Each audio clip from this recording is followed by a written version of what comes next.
بسم اللہ الرحمن الرحیم۔ اسٹوڈنٹس، آج ہم نے پڑھنا ہے دوسرے چیپٹر میں پاکستان میں دستور سازی کے مراحل، یعنی کہ قانون سازی کے لیے سٹیپس جو بھی کیے گئے۔ ایک چھوٹا سا ٹاپک ہے جو آپ کی اسکرین پر ظاہر ہو رہا ہے، اسی پر ہم بات کریں گے۔ قراردادی مقاصد کی منظوری کے بعد بیٹا یہ یاد رکھنا، اس بات کا یقین تو ہو گیا کہ ملک کا دستور کیا ہوتا ہے بیٹا؟ قانون کن بنیادوں پر بنایا جائے گا، کن چیزوں کو سامنے رکھا جائے گا، کیا ہماری بیسکس نیڈز ہوں گی، اور اس مقصد کے لیے وفاقی اسمبلی کے ارکان پر مشتمل ایک کمیٹی قائم کر دی گئی۔ لو جناب، ایک کمیٹی بھی بنا دی گئی کہ جو کہ قانون سازی کا کام کرے گی۔ مگر آزادی کے فوراً بعد ہی پاکستان ایسے بے شمار مسائل کا شکار ہو گیا کہ دستور کا بار بار آ رہا ہے، دستور قانون کو کہتے ہیں، سازی پر بھرپور توجہ نہ دی جا سکی۔ جتنی کو توجہ درکار تھی نا بیٹا، اتنی نہ دی جا سکی۔ اس کی وجوہات کیا تھی؟ سیاسی عدم استحکام، یعنی سیاست میں کوئی مستحکم نہیں تھا، استحکام نہیں تھا، عدم استحکام تھا کہ فلیکچول ہو رہی تھی، لچکدار تھی، کبھی کچھ سیاسی حالات ٹھیک نہیں تھے۔ نااہل قیادت کی وجہ سے نااہل لیڈر تھے ہمارے، کوئی اتنے قابل لیڈر نہیں تھے قائد اعظم اور لیاقت علی خان کے بعد۔ حکومت تیزی سے تبدیل ہونے لگی۔ لو جی، حکومتیں تیزی سے تبدیل ہونے لگی، آج تیری کل میری، اس طرح باریاں لگنے لگ گئیں۔ اچھا جی، اس میں دیکھیں جی، گورنر جنرل غلام محمد نے ان حالات کے پیش نظر آئین ساز اسمبلی جو کہ 24 اکتوبر 1956 کو توڑ دی۔ اچھا، یہ گورنر جنرل غلام محمد صاحب کے بارے میں نا کافی انٹرسٹنگ باتیں ہیں، میں آپ کو پہلے وہ بتا دوں پھر آگے چلیں گے۔ اس کی ایک پکچر بھی دکھا دیتا ہوں تاکہ یہ کلیئر ہو جائے۔ یہ بندہ قابل بھی تھا، ٹھیک ہے، اس نے آئین ساز اسمبلی میں اسمبلیاں توڑیں، لیکن اس میں قابلیت تھی۔ اس کی قابلیت کا اندازہ میں ابھی آپ کو ایک چھوٹی سی ہے ہسٹری وہ بتاتا ہوں۔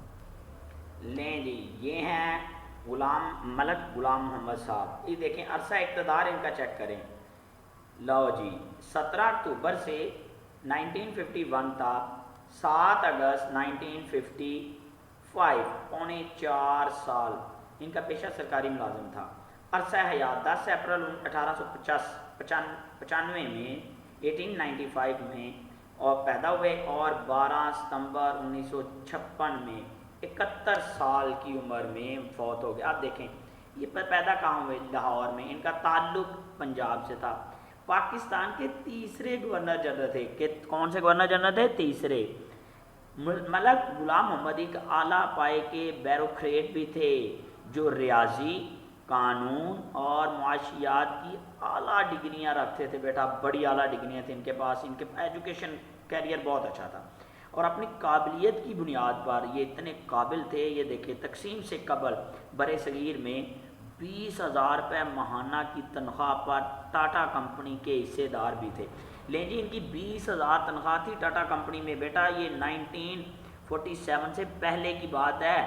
آج تو اتنی تنخواہ سمجھیں کہ لاکھوں میں نہیں بلکہ کروڑ روپے سے اوپر ہوگی، اتنی زیادہ۔ اس وقت 20,000 کی ویلیو بہت زیادہ تھی، اور پھر حصے دار بھی تھے ٹاٹا کمپنی کے، صرف اپنی قابلیت کی وجہ سے انہیں یہ اعزاز حاصل تھا کہ وہ پاکستان کے پہلے وزیر خزانہ بنے تھے۔ لو جی، پہلے وزیر خزانہ بھی تھے۔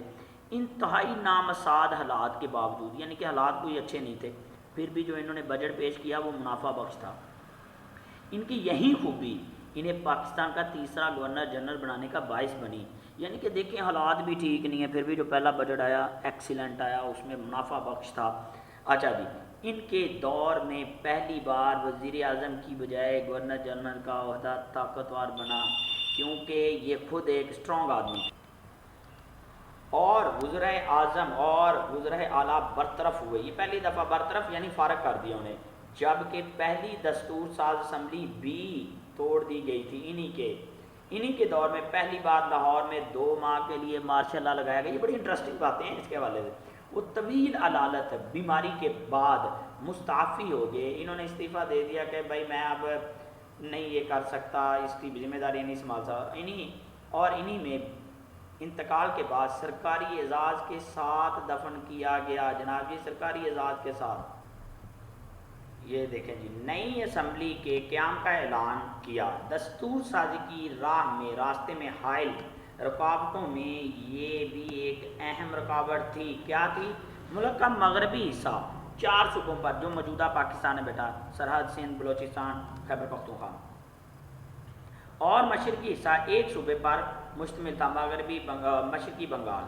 اسی رکاوٹ کے دور کرنے کے لیے مغربی پاکستان کے 4 صوبوں کو ملا کر ایک صوبہ بنا دیا گیا اور اسے 1 یونٹ کا نام دیا گیا، مغربی پاکستان اور 1 یونٹ کے قیام کے اور آئین ساز اسمبلی کے انتخابات کے بعد دستور سازی کا کام کافی حد تک آسان ہو گیا۔ یعنی کہ ایک مسئلہ چل رہا تھا کہ وہاں 4 صوبے تھے، یہاں اس طرف اور بنگال میں ایک صوبہ تھا، تو وہ ایک ایشو بنا لیتے تھے اس وجہ سے۔ اچھا، نو منتخب بیٹا نیا وزیر اعظم، نئے وزیر اعظم چودھری محمد علی نے دستور سازی کے کام کی طرف بھرپور توجہ دی اور اسے مکمل کیا۔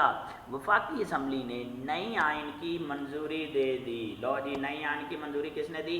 وفاقی اسمبلی نے، اور پھر 1956 کا آئین بنا، وہ اگلے ٹاپک میں ہم انشاءاللہ کلیئر کریں۔ بیٹا میری کوشش ہوتی ہے کہ 5 سے 7 منٹ کے درمیان ویڈیو 4، 3، 5، 6 منٹ کی ہو جائے تاکہ بوریت نہ ہو، آپ انٹرسٹ لے کر اس کو سن لیں۔